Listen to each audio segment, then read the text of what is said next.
జన్మనిచ్చిన తండ్రి సన్నిధికి రావడానికి ఒకరు బలవంతం చేయాలా? అదే పెళ్ళిళ్ళ కనండి. ఎప్పుడైనా పెళ్లి ఫంక్షన్లు ఇవన్నీ జరుగుతుంటాయి, బర్త్డే ఫంక్షన్లు, పెళ్ళిళ్ళు అనండి, వాళ్ళు ముందుంటారు తయారై. మళ్ళీ పెళ్ళికి వెళ్ళడానికి ఉన్నంత హుషారు, ఫంక్షన్లకు వెళ్ళాలన్నంత చురుకుదనం. దరిద్రం ఏంటంటే మందిరానికి రావడానికి ఉండదు. దరిద్రం అనే పదం చిన్న పదమే, అది నాకు అంతకంటే పెద్ద పదాలు రావు. తప్పదన్నట్టుగా ఎవరో రమ్మంటే రావడమా? ఒక వ్యక్తి 3కు మించి 3, 4, 5 సార్లు పిలిచాడు కనుక పోకపోతే బాగోదన్నట్టుగా పిలిచిన వ్యక్తి కోసం వెళ్ళడమా? మనం ఎందుకు రాలేకపోతున్నాం?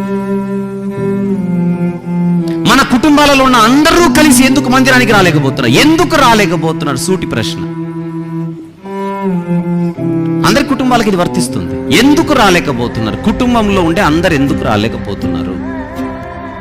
దౌర్భాగ్యమైన పరిస్థితి.